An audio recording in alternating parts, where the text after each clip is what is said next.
ಇನ್ನು ದಾರಿ ಹಿಡಿದು ಹೋಗ್ತಿರ್ತಾರ. ಒಬ್ಬ ವ್ಯಕ್ತಿ ಬರ್ತಾನ ದಾರಿ ಒಳಗೆ.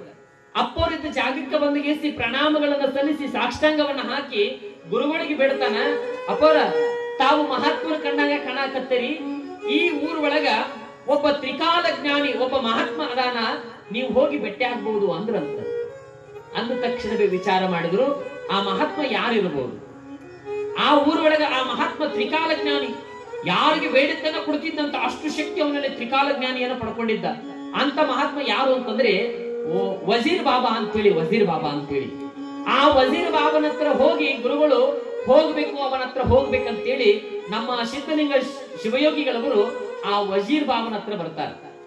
ವಜೀರ್ ಬಾಬನ ಹತ್ರ ಬರೋದ್ರೊಳಗಾಗಿ ಆ ತ್ರಿಕಾಲ ಜ್ಞಾನಿಗಳು ಒಬ್ಬ ಮಹಾತ್ಮರು ಬರ್ತಾರ ಅನ್ನೋ ಮೊದಲೇ ತಿಳ್ಕೊಂಡಿರ್ತಾರ. ಯಾವಾಗ ಮಹಾತ್ಮರು ಬರಾಕತ್ತಾರ ಅಂತ ಹೇಳಿ ಬಹಳ ವೈಭವದಿಂದ ಅವ್ರನ್ನ ಬರಮಾಡ್ಕೊಳ್ತಾನ, ಅಪ್ಪರನ್ನ ಸ್ವಾಗತ ಮಾಡ್ಕೊಳ್ತಾನ. ಬರೀ ಬುದ್ಧಿ, ತಾವು ಮಹಾತ್ಮರು ಕೈಲಾಸದಿಂದ ಧರೆಗಿಳಿದು ನಮ್ಮ ಭಗವಂತನ ದರ್ಶನ ಆದಂಗಾಯ್ತು, ತಾವು ಬರಬೇಕು ಅಂತೇಳಿ ಬಹಳಷ್ಟು ಪ್ರೀತಿಯಿಂದ ಬಹಳಷ್ಟು ಭಕ್ತಿಯಿಂದ ಅವ್ರನ್ನ ಬರಮಾಡ್ಕೊಳ್ತಾನ. ಅಪ್ಪವ್ರನ್ನ ಬರಮಾಡ್ಕೊಂಡ ಮೇಲೆ ಸಿಂಹಾಸನ ಮೇಲೆ ಕುಡಿಸಿ ಮುಂದೆ ಅನೇಕ ವಿಚಾರದ ಬಗ್ಗೆ ಚರ್ಚೆ ಮಾಡ್ತಾರಂತೆ. ಕುತ್ಕೊಂಡು ಚರ್ಚೆ ಮಾಡ್ತಾರೆ. ಚರ್ಚೆ ಮಾಡುವಂತ ಸಮಯದೊಳಗ ಅಲ್ಲಿ ನಮ್ಮ ಅಪ್ಪರು ಆ ವಜೀರ್ ಬಾಬನವರಿಗೆ ಒಂದು ಪ್ರಶ್ನೆ ಮಾಡ್ತಾರಂತೆ. ಪ್ರಶ್ನೆ ಮಾಡ್ತಾರೆ, ಯಾಕಂದ್ರೆ ಅವರಿಬ್ರು ಮಹಾತ್ಮರೇ. ನಮ್ಮ ಸಿದ್ಧಲಿಂಗ ಮಹಾಶಿವಯೋಗಿಗಳು ದೊಡ್ಡ ತಪಸ್ವಿಗಳು. ಅಂತ ಒಬ್ಬ ವಜೀರ್ ಬಾಬಾ ಅನ್ನುವಂತ ತ್ರಿಕಾಲ ಜ್ಞಾನಿ ದೊಡ್ಡ ಜ್ಞಾನಿಯನ್ನು ಪಡ್ಕೊಂಡಿದ್ದ. ಅವನಲ್ಲಿ ಅನೇಕ ಶಿಷ್ಯರು ಅನೇಕ ಭಕ್ತರಿದ್ರಂತ. ಹೀಗಿರ್ಬೇಕಾದ್ರ ನಮ್ಮ ಸದ್ಗುರು ಸಿದ್ಧಲಿಂಗೇಶ್ವರರು ವಜೀರ್ ಬಾಬನವರಿಗೆ ಒಂದು ಪ್ರಶ್ನೆ ಮಾಡ್ತಾರಂತ. ಏನ್ ಪ್ರಶ್ನೆ ಮಾಡಿದ್ರು? ಏ ವಜೀರ್ ಬಾಬ್ರವರೇ, ನಾನು ನನ್ನಲ್ಲಿರುವಂತ ಒಂದು ಸಂಶಯ ನಿಮಗೆ ಒಂದು ಪ್ರಶ್ನೆ ಮಾಡ್ತೀನಿ ಅಂದ್ರು. ಏನು?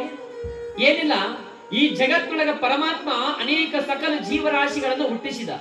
ಸಕಲ ಜೀವರಾಶಿಗಳನ್ನು ಹುಟ್ಟಿಸಿದ ಮೇಲೆ ಒಬ್ಬ ಮನುಷ್ಯನನ್ನ, ಮಾನವರನ್ನು ಕೂಡ ಈ ಭೂಮಿ ಮೇಲೆ ಹುಟ್ಟಿಸ್ಯಾನ. ಮಾನವರು ಈ ಭೂಮಿ ಮೇಲೆ ಹುಟ್ಟಿದ ಮೇಲೆ ಮನುಷ್ಯ ಜ್ಞಾನವಂತನಾಗಬೇಕಾಗಿತ್ತು, ಒಬ್ಬ ಅಜ್ಞಾನಿಯಾಗ್ಯಾನ. ಜ್ಞಾನವಂತನಾಗಿ ದೇವರ ಸಾಕ್ಷಾತ್ಕಾರವನ್ನು ಮಾಡ್ಕೊಳ್ಬೇಕಾಗಿತ್ತು.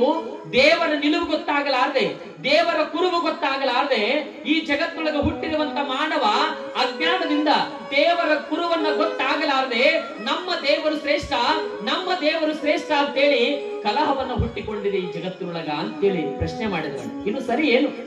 ಇದು ಸರಿ ಏನಂತೇಳಿ ಪ್ರಶ್ನೆ ಮಾಡಿದಾಗ ವಜೀರ್ ಬಾಬನವರು ಹೇಳ್ತಾರಂತ, ಗುರುಗಳೇ ನೀವು ಹೇಳುವಂತ ಮಾತು ಸತ್ಯ ಅದ. ನೀವು ಹೇಳುವಂತ ಮಾತು ಸತ್ಯ ಅದ.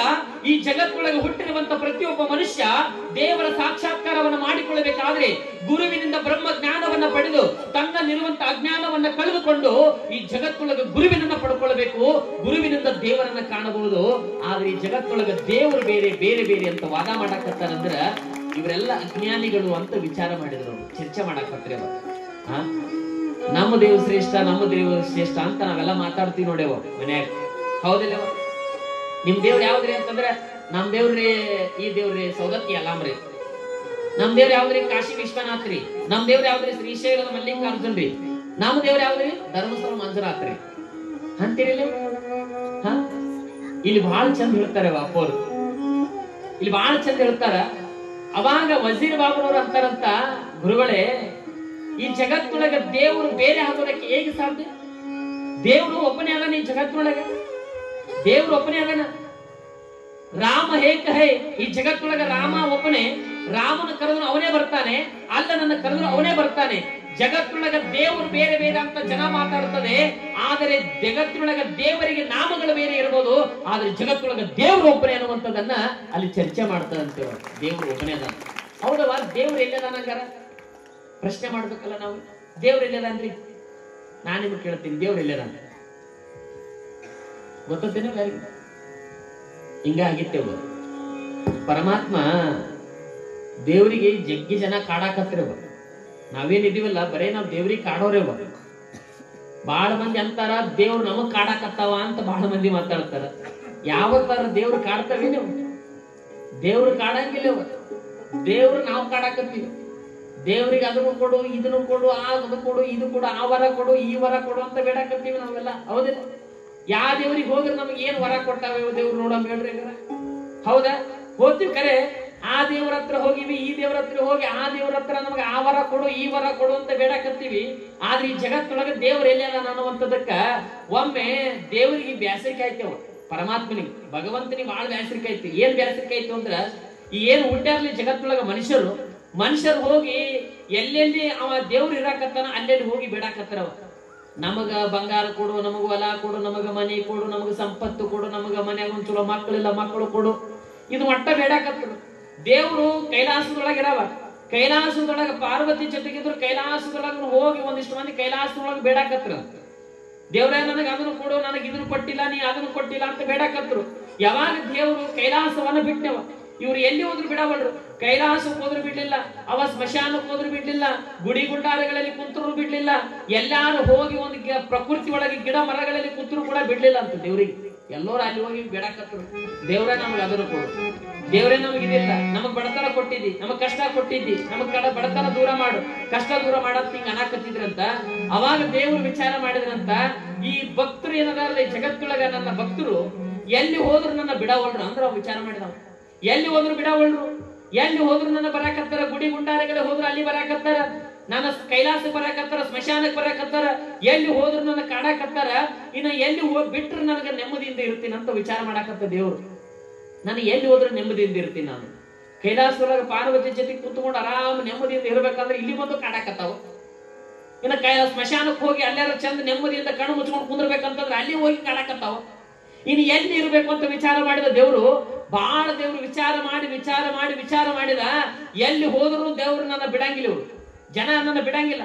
ಎಲ್ಲಿ ಹೋದ್ರು ನನ್ನ ಕಾಡೋರೆ, ಎಲ್ಲಿ ಹೋದ್ರು ನನ್ನ ಹುಡುಕ್ಯಾಡೋರೆ, ಎಲ್ಲಿ ಹೋದ್ರು ನನಗೆ ವರ ಕೇಳೋರೆ. ಹಿಂಗಿರ್ಬೇಕಾದ್ರ ಅವ್ರು ಒಂದೇ ಒಂದು ಜಾಗ ಮಾತ್ರ ಹುಡುಕ್ಯಾಡಂಗಿಲ್ಲ, ಎಲ್ಲಾ ಕಡೆ ಹುಡುಕಾಡ್ತಾರ. ನಾವೆಲ್ಲಾ ಕಡೆ ಹೊಂಟಿವೇವ ದೇವ್ರ ಅದಾರಂತೇಳಿ, ಯಾವ್ಯಾವ ಕ್ಷೇತ್ರಗಳಿಗೆ ಹೊಂಟಿವಿ, ಎಲ್ಲೆಲ್ಲೇ ಹೊಂಟಿವಿ, ದೇವ್ರ ಅದಾರಂತ.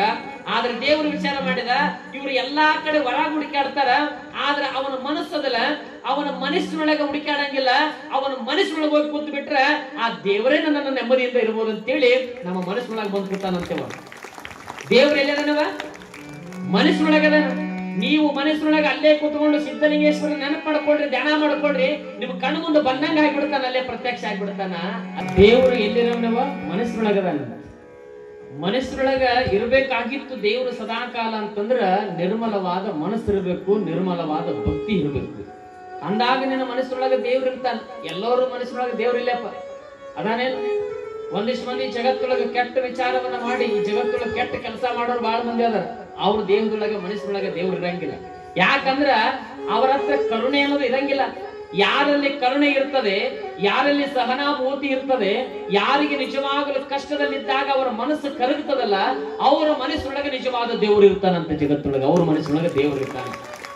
ಅಪ್ಪರು ವಜೀರ್ ಬಾಬನ ಜೊತೆಗೆ ಅನೇಕ ಬಗ್ಗೆ ವಿಚಾರಗಳನ್ನ ಮಾಡಕತ್ರಪ್ಪ. ಅನೇಕ ವಿಚಾರವನ್ನ ಮಾಡ್ತಿರ್ಬೇಕಾದ್ರ ನಮ್ಮ ದೇವರು ಶ್ರೇಷ್ಠ, ನಿಮ್ಮ ದೇವರು ಶ್ರೇಷ್ಠ ಅನ್ನುವಂತ ವಿಚಾರಗಳ ಬಗ್ಗೆ ಚರ್ಚೆ ಮಾಡಬೇಕಾದ್ರ ಯಾವಾಗ ಅಲ್ಲಿ ಒಬ್ಬ ವ್ಯಕ್ತಿ ಎದ್ದು ಬಂದ್ಗೆಸಿ ಅಪ್ಪರ ಪಾದಕ್ಕೆ ಸಾಷ್ಟಾಂಗ ಹಾಕಿದಂತ, ಅಪ್ಪರ ನೀವ್ ಆಡುವಂತ ಮಾತುಗಳನ್ನ ಕೇಳಿದ್ರೆ ನಿಜವಾಗ್ಲೂ ನನಗೆ ಇಷ್ಟು ಖುಷಿ ಆಗಾಕತ್ತಿದ್ರಪ್ಪ, ನನಗಿಷ್ಟು ಆನಂದ ಆಗಾಕತ್ತದ. ನೀವು ನಿಜವಾಗ್ಲೂ ದೇವರ ಬಗ್ಗೆ ಹೇಳಕತ್ತೀರ ಅಂತಂದ್ರ ಆ ದೇವರ ಪೂಜೆಯನ್ನ ಮಾಡ್ಬೇಕು, ದೇವರ ಸೇವೆಯನ್ನ ಮಾಡ್ಬೇಕು ಅಂತ ನನಗೆ ಮನಸ್ಸಾಗ್ಯದ. ಅದಕ್ಕೆ ನನಗೆ ದಾರಿ ತೋರಿಸ್ರಿ, ಮಾರ್ಗ ತೋರಿಸ್ರಿ ಅಂದ. ಯಾವಾಗ ನಮ್ಮ ಸಿದ್ಧಲಿಂಗ ಶಿವಯುಗಳವರಂತಾರ, ನೋಡಪ್ಪ ದೇವರ ಸಾಕ್ಷಾತ್ಕಾರ ಆಗೋದಂತಂದ್ರೆ ಅಷ್ಟು ಸುಲಭದ ಮಾತಲ್ಲ. ದೇವರು ಪ್ರತ್ಯಕ್ಷ ಆಗ್ಬೇಕಂತಂದ್ರ, ದೇವರನ್ನು ನೋಡ್ಬೇಕು ಅಂತಂದ್ರ, ಒಬ್ಬ ದೇವರು ನಿನಗೆ ಭೇಟಿ ಆಗ್ಬೇಕು ಅಂತಂದ್ರ ಅಷ್ಟು ಸುಲಭದ ಮಾತಲ್ಲ.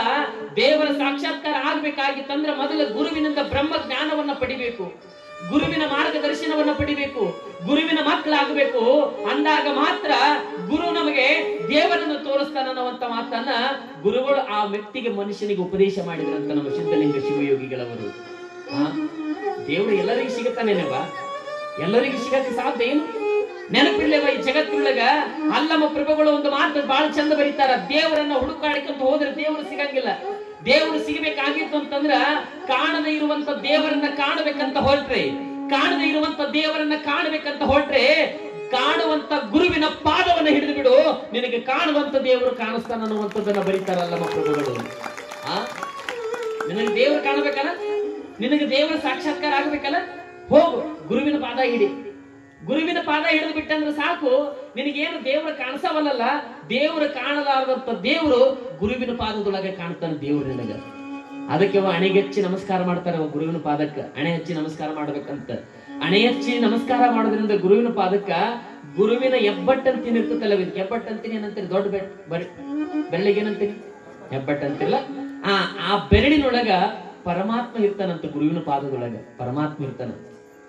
ಯಾರು ಬಂದು ಹಣೆ ಹಚ್ಚಿ ನಮಸ್ಕಾರ ಮಾಡ್ತಾರಲ್ಲ, ಹಣೆ ಹಚ್ಚಿ ನಮಸ್ಕಾರ ಮಾಡಿದ್ರ ಆ ಬ್ರಹ್ಮದೇವ ನಮ್ಮ ಹಣೆಬರವನ್ನ ಬರೆದು ಕಳಿಸಿರ್ತಾನಂತವ. ಇಷ್ಟೇ ವರ್ಷ ಇಷ್ಟೇ ದಿನ ಬದುಕಬೇಕು, ನೀ ಹಿಂಗಾ ಬದುಕಬೇಕಂತ ತಮ್ಮ ಹಣೆಬರವನ್ನ ಹಣೆದೊಳಗೆ ಬರೆದು ಕಳಿಸಿರ್ತಾನಂತ ಬ್ರಹ್ಮ. ಆದ್ರೆ ಈ ಜಗತ್ತೊಳಗ ನಿನ್ನ ಹಣೆಬರದೊಳಗ ಸಾವು ಸಮೀಪಕ್ಕೆ ಬಂದಿತ್ತು ಅಂತಂದ್ರೆ, ನಿನ್ನ ಸಾವು ಸಮೀಪಕ್ಕೆ ಬಂದದ ಅನ್ನುವಂಥದ್ದು ಯಾರಿಗೆ ಗೊತ್ತಾಗೋದಿಲ್ಲ ಅಂತ. ಆ ಸಾವು ಬಂದ ಸಮಯದೊಳಗ ಒಂದು ಕ್ಷಣ ಗುರುವಿನ ಮಟ್ಟಕ್ಕೆ ಹೋಗಿ ಗುರುವಿನ ಪಾದಕ್ಕೆ ಹಣೆ ಹಚ್ಚಿ ನಮಸ್ಕಾರವನ್ನ ಮಾಡಿದೆ ಅಂತಂದ್ರೆ, ನಿನಗೆ ಬಂದಿರುವಂತ ಸಾವು, ನಿನಗೆ ಬಂದಿರುವಂತ ಮರಣವನ್ನ ಗುರುವಿನ ಪಾದದಿಂದ ಮರಣ ದೂರ ಹೋಗುತ್ತದಂತ. ಅನೇಕ ಪಾಪ ಪರಿಹಾರ ಆಗುತ್ತದಂತ ಗುರುವಿನ ಪಾದದಿಂದ. ಗುರುವಿನ ಶಕ್ತಿ ಬಹಳ ದೊಡ್ಡದ. ಗುರುವಿನ ಪಾದದೊಳಗೆ ಗುರುವಿನ ಪಾದದೊಳಗೆ ಅಷ್ಟು ಶಕ್ತಿ ಇದೆ. ಯಾವಾಗ ಅವ ಸಾಷ್ಟಾಂಗ ಹಾಕಿ ಗುರುವಿನ ಪಾದಕ್ಕೆ ನಮಸ್ಕಾರ ಮಾಡಿದ, ಬುದ್ಧಿ ನನಗ ಗುರುವಿನ ಸಾಕ್ಷಾತ್ಕಾರ ಆಗಬೇಕು ಅಂತಂದ್ರ, ಗುರುವಿನ ಸೇವಾ ಮಾಡಬೇಕು, ಈ ಜಗತ್ತೊಳಗ ಪರಮಾತ್ಮನ ಸೇವೆ ಮಾಡಬೇಕು ಅಂತಂದ್ರ ನನ್ನಲ್ಲಿ ಏನಿರ್ಬೇಕು? ಆ ಗುಣಗಳು ಏನಿರ್ಬೇಕು? ಗುಣಗಳು ಅಂತ ಕೇಳಿದ್ರೆ ಗುರುಗಳು ಹೇಳ್ತಾರಂತ, ನಿರ್ಮಲವಾದ ಮನಸ್ಸಿಡಪ್ಪ. ಯಾವುದ್ರ ನಿರ್ಮಲವಾದ ಮನಸ್ಸು? ಯಾವುದು? ಜ್ಞಾನಪೂರ್ಣಂ ಜಾಗಂ ಜ್ಯೋತಿ, ನಿರ್ಮಲವಾದ ಮನವೇ ಕರ್ಪೂರದ ಆರತಿ. ಈ ಜಗತ್ತೊಳಗ ನಿನ್ನ ಮನಸ್ಸು ನಿರ್ಮಲವಾಗಿತ್ತು ಅಂತಂದ್ರ ಅದೇ ಭಗವಂತನಿಗೆ ಆರತಿ ಬೆಳಗಿದಂಗ, ಅದೇ ನಿನಗೆ ದೀಪ ಬೆಳಕು ಕೊಡ್ತದೆ. ಈ ಜಗತ್ತೊಳಗ ಮನಸ್ಸು ನಿರ್ಮಲವಾಗಿರು, ಭಕ್ತಿಯಿಂದ ಇರು, ಶ್ರದ್ಧೆಯಿಂದ ಭಗವಂತನ ನಾಮಸ್ಮರಣೆ ಮಾಡು, ಗುರುವಿನ ಸ್ಮರಣೆ ಮಾಡು. ಮನಸ್ಸು ನಿರ್ಮಲ ಇರ್ಬೇಕಂತ. ನವಲಗೊಂದ ನಾಗಲಿಂಗಪ್ಪ ಗೊತ್ತಲ್ಲ, ನವಲಗೊಂದ ನಾಗಲಿಂಗರಿಗೆ ಬಹಳ ಮಂದಿ ಮಾತಾಡಕತ್ತಿರ ಮಡಿ ಮಡಿ ಮಡಿ ಅಂತಿದ್ರಂತ. ಒಂದಿಷ್ಟು ಮಂದಿ ಮಡಿ ಮಡಿ ಅನ್ನಬೇಕಾದ್ರೆ ನಾಗಲಿಂಗ ಅನ್ನಂತ, ಯಾವ್ದ್ರಿ ಮಡಿರಿ? ಯಾವ್ದು ನಿರ್ಮಲವಾದ ಮನಸ್ಸು ಐತಲ್ಲ ಅದೇ ನಿಜವಾದ ಮಡಿ, ಉಳುಕಿದ್ದಲ್ಲ ನವಲಗೊಂದನ ಕಾಲು ಮಡಿ ಅಂದಂತವ. ತಿಳಿತಿಲ್ಲ ಅವನ ಹೇಳಿದ್? ಯಾರು ಈ ಜಗತ್ತೊಳಗ ಮನಸ್ಸು ಪರಿಶುದ್ಧವಾಗಿ ಇಟ್ಕೊಂಡ್ರಲ್ಲ ಅದೇ ನಿಜವಾದ ಮಡಿಯಪ್ಪ. ಬಹಳ ಮಂದಿ ಮಡಿ ಮಡಿ ಅಂತಾವ. ಏನ್ ನೋಡ್ಬೇಕ್ರಿ? ಮುಡ್ಸ್ಕೋಬೇಡ ಅಂತಿರ್ತಾವ. ಮುಡ್ಸ್ಕೋಬೇಡ, ನಾ ನೀರ್ ತಗೊಂಡ್ ಹೊಂಟೀನಿ. ಏನ್ ತಗೊಂಡ್ ಹೊಂಟಿನಿ? ಏನ್ ಮಾಡೋದಿದಪ್ಪ? ಏನ ಪೂಜಾಕ್ ಹೊಂಟೀನಿ, ಒಟ್ಟ ಮುಡ್ಸ್ಕೊಳ್ಬೇಡ. ಏನ ಪೂಜಾಕ್ ನೀರ್ ತಗೊಂಡ್ ಹೊಂಟೀನಿ, ಒಟ್ಟ ಮುಡ್ಸ್ಕೊಳ್ಬೇಡ. ಮನ್ಯಾಗ ಮಡಿ ಅಂತ ಮಾಡ್ತಿರ್ತಾರ. ಹೌದಿಲ್ಲ? ನಾನ್ ನಿಮ್ಗೆ ಹೇಳ್ತೀನಿವ, ಅಪ್ಪನ ಗುಡಿಗೆ ಬರ್ತೀರಿ, ಅಪ್ಪನ ಮಟ್ಟಕ್ಕೆ ಬರ್ತೀರಿ, ಹೂವ ತಗೊಂಡ್ ಬರ್ತೀರಿವ, ಗಿಡದೊಳಗ ಹೂ ಬೆಳೆದು ಏನಂತ ತರ್ತೀರವ? ನಿಮ್ ಮನ್ಯಾಗ ನನದು ಏನಂತಂದ್ರಿ? ಪಕ್ಕದ ಮನೆಯವ್ರದ್ದು. ಪಕ್ಕದ ಮನೆಗೆ ಹೋಗೋದು, ಕಂಪೌಂಡ್ ಹಾಕಿ ತಗೊಂಡ್ಬಿಡೋದು. ಹೌದಿಲ್ಲ? ಬೆಳಕ್ ಅವ್ರು ಮಕ್ಕೊಂಡಿರ್ತಾರ, ಬೆಳಕ್ ಹಿಡಿದ್ರೆ ಹೋಗಿ ಹರ್ಕೊಂಡ್ ಬಂದ್ಬಿಡೋದು. ಅವ್ ಬೆಳಕಂದ್ರೆ ಹೂವ ನೋಡ್ತಾವ, ಯಾರು ಹರ್ಕೊಂಡು ಹೋಗ್ಯಾರ ಯಾರಿಲ್ಲ ಅಂತೇಳಿ ಅವು ನಿಮಗ ಬೆಳ್ಳಗನ ಹೂ ಪತ್ರಿ ಏರಿಸ್ತಾರೆ. ಹೌದಿಲ್ಲ? ನೀವು ಬಂದು ಇಲ್ಲಿ ಪತ್ರಿ ಏರಿಸ್ತೀರಿ, ಅಪ್ಪನ ಹೂವ ಪತ್ರಿ ಏರಿಸ್ತೀರಿ, ಅಪ್ಪ ನಮಗ್ ಒಳ್ಳೇದ್ ಮಾಡ್ಯಪ್ಪ ಅಂತೇಳಿ. ಇನ್ನೊಬ್ರ ಮನೆ ಹಾಕೊಂಡು ಬಂದು ನಾವ್ ಬೇಡ್ಕೊಳ್ದೇವು. ಹೌದಾ? ನಾನ್ ನಿಮಗೊಂದು ಮಾತು ಹೇಳ್ತೀನಿವ. ಈಗ ನಿಮ್ಮ ಮನೆ ಒಳಗೆ ಹೂವಿನ ಗಿಡ ಹಾಕಿರಂತ ತಿಳ್ಕೊರಿ. ಮನೆ ಮುಂದೆ ಹಾಕಿರ್ತೀರಿ, ಹೂವ ಹರ್ಕೊಂಡು ಬರ್ತೀರಿ. ಹರ್ಕೊಂಡು ಬಂದು ಅಪ್ಪನ ಪಾದಕ್ಕೆ ಅಪ್ಪನ ಜಗಲಿ ಮೇಲೆ ಇಟ್ಟು ನಮಸ್ಕಾರ ಮಾಡ್ತೀರಿ. ಹೌದಾ?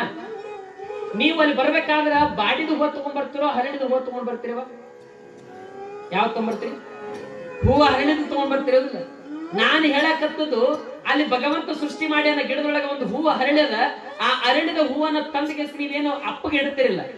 ಇಲ್ಲಿ ಬಾಡಿದ ಹೂವಂತೂ ಯಾರು ಏರ್ಸಂಗಿಲ್ಲ. ಅರಳಿದ ಹೂವನ್ನ ತಂದೇನೆ ಅಪ್ಪಗೆ ಏರಿಸ್ತೀರಿ ಕರೆ. ಆದ್ರೆ ಇಲ್ಲಿ ನಿಜವಾಗಲೂ ಹೂವ ಯಾವುದು ಬಾಡಬೇಕು, ಯಾವುದು ಹರಳಬೇಕು ಅಂತಂದ್ರ ನೆನಪಿಲ್ಲವ. ಆ ಹೂವ ಬಾಡಿದ್ರೂ ಚಿಂತೆ ಇಲ್ಲ, ಆ ಹೂವು ಹರಳಿದ್ರೂ ಚಿಂತೆ ಇಲ್ಲ. ಅದನ್ನು ತಂದು ಭಗವಂತ ಸಿದ್ಧಲಿಂಗೇಶ್ವರಿಗೆ ಅರ್ಪಣೆ ಮಾಡಿದ್ರ ಅದು ಅರ್ಪಿತವಾಗೋದಿಲ್ಲ. ನಿನ್ನ ಮನಸ್ಸನ್ನುವಂತ ಹೂ ಆಗಲ್ಲ, ಅದು ಮನಸ್ಸು ಸದಾಕಾಲ ಅರಳಿರ್ಬೇಕು. ಅಂದಾಗ ಮಾತ್ರ ಹೂವು ಅರ್ಪಣೆ ಆಗ್ತದಿಲ್ಲ, ಅಂದ್ರೆ ಅರ್ಪಣೆ ಆಗಂಗಿಲ್ಲ.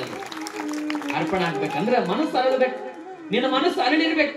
ನಿನ್ನ ಮನಸ್ಸೊಳಗೆ ಕಲ್ಮಶ ಇಟ್ಟುಕೊಂಡು, ನಿನ್ನ ಮನಸ್ಸೊಳಗೆ ಹೊಲಸಿಟ್ಟುಕೊಂಡು, ನೂರಾರು ವಿಚಾರ ಕೆಟ್ಟ ವಿಚಾರಗಳು ಇಟ್ಟುಕೊಂಡು ಬಂದು ಹೂವ ಏರಿಸಿದಂದ್ರೆ ಭಗವಂತ ಹೊಲಿತಾನೇನು? ಸಿದ್ಧಲಿಂಗೇಶ್ವರ ಒಲಿ ಅಂದ್ರೆ ಹೊಲಿತಾನೇನು?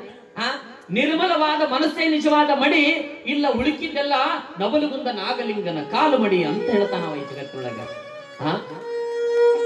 ನಿರ್ಮಲವಾದ ಮನಸ್ಸಿರಬೇಕು. ಭಗವಂತನ ಸಾಕ್ಷಾತ್ಕಾರ ಆಗ್ಬೇಕು ಅಂತಂದ್ರ, ಗುರುವೇ ಸಿಗಬೇಕಂತಂದ್ರ ಗುರುವಿನಿಂದನೇ ನಮಗೆ ದೇವರು ಕಾಣೋದಕ್ಕೆ ಸಾಧ್ಯವ. ಎಲ್ಲರಿಗೂ ದೇವರು ಬಾ ಅಂದ್ರೆ ಬರೋಂಗಿಲ್ಲ, ಯಾರಿಗೆ ಸಿಗಂಗಿಲ್ಲ. ಹೌದಿಲ್ಲ? ಹಾಗಾಗಿ ಇಲ್ಲಿ ಅನೇಕ ವಿಚಾರಗಳನ್ನ ಅವರಿಗೆ ಉಪದೇಶ ಮಾಡ್ತಾರಪ್ಪ. ಒಬ್ಬ ಭಕ್ತನಿಗೆ ಉಪದೇಶ ಮಾಡಿದ ಮೇಲೆ ಮುಂದ ವಜೀರ್ ಬಾಬನ ಜೊತೆಗೆ ಅನೇಕ ವಿಚಾರಗಳ ಬಗ್ಗೆ ಚರ್ಚೆ ಮಾಡ್ತಾರೆ. ಚರ್ಚೆವನ್ನ ಮಾಡ್ಕೊಂತ ಮುಂದೆ ಅಂಗ ಪ್ರಯಾಣವನ್ನ ಬೆಳೆಸ್ಬೇಕು ಅಂತ ಹೇಳಿ ಮುಂದೆ ಎಲ್ಲಿಗೆ ಬರ್ತಾರವ ಆ ವ್ಯಕ್ತಿಗೆ ಅಲ್ಲೇ ಒಂದು ವಿಚಾರ ಹೇಳ್ತಾರೆ. ಹೋಗ್ಬೇಕಾದ್ರೆ ಒಂದು ವಿಚಾರ ಹೇಳ್ತಾರಂತ, ನೋಡಪ್ಪ ನಿನಗೆ ಭಗವಂತನ ಕೃಪೆ ಆಗ್ಬೇಕು ಅಂದ್ರೆ, ಭಗವಂತನ ಸಾಕ್ಷಾತ್ಕಾರ ಆಗಬೇಕು ಅಂತಂದ್ರ ನೀನ್ ಏನ್ ಮಾಡು ಅಂದ್ರ ನಿರ್ಮಲವಾದ ಮನಸ್ಸನ್ನ ಇಟ್ಕೋ, ನಿರ್ಮಲವಾದ ಮನಸ್ಸು ಇಟ್ಕೋ. ದೇವರು ಈ ಜಗತ್ತೊಳಗ ಎಲ್ಲಾ ಕಡೆ ಅದಾನ. ದೇವರು ಸಕಲ ಜೀವರಾಶಿಗಳನ್ನ ಯಾರು ಪ್ರೀತಿ ಮಾಡ್ತಾರಲ್ಲ ಅವ್ರು ನಿಜವಾದ ಈ ಜಗತ್ತೊಳಗೆ ದೇವ್ರ ಕಾಣೋದಕ್ಕೆ ಸಾಧ್ಯ ಅಂತ. ನಾವ್ ಏನ್ ಪೂಜಾ ಮಾಡಾಕತ್ತೀವಲ್ಲವ, ಪೂಜಾ ಮಾಡಿದ ಪ್ರತಿಫಲ ಸಿಗಬೇಕಾಗಿತ್ತು ಅಂತಂದ್ರ ನೀನು ಸಕಲ ಜೀವರಾಶಿಗಳ ದೇವರನ್ನ ಕಾಣು. ಎಲ್ಲಾ ಜೀವರಾಶಿಯೊಳಗೆ ದೇವರದಾನತ್ತ. ಇಲ್ಲೇ ಪಕ್ಷಿಗಳಲ್ಲಿ ದೇವರದಾನ, ಅವಕ್ಕೂ ಜೀವದ. ಅಪ್ಪೋರು ಆ ಸಕಲ ಜೀವರಾಶಿಗಳ ಮೇಲೆ ಎಷ್ಟು ಕರುಣೆ ಅಂತ, ಅಪ್ಪೋರಿಗೆ ಎಷ್ಟು ಕರುಣೆ ಅಂತ. ಒಂದೊಂದು ಸಕಲ ಜೀವರಾಶಿಗಳ ಬಗ್ಗೆ ಅಷ್ಟು ಪ್ರೀತಿಯಿಂದ ಅವಕ್ಕೆ ಏನೋ ತೊಂದರೆ ಆಗಬಾರದು ಅಂತೇಳಿ ಮಠದೊಳಗೆ ಏನೇ ಆ ಪಕ್ಷಿಗಳಿಗೆ ತೊಂದರೆ ಆದ್ರೂ ಕೂಡ ಅದನ್ನ ಬಗೆಹರಿಸುವಂತ ಕೆಲಸವನ್ನ ಅಪ್ಪರು ಕಾಯಕವನ್ನ ಮಾಡಾಕತ್ತಾರೆ. ಸಕಲ ಜೀವರಾಶಿಗಳಲ್ಲಿ ದೇವರನ್ನ ಕಾಣಕತ್ತಾರ ಅಂದ್ರೆ ನಾವು ದೇವರನ್ನ ಕಾಣಬೇಕಂತ. ಹೌದಿಲ್ಲ?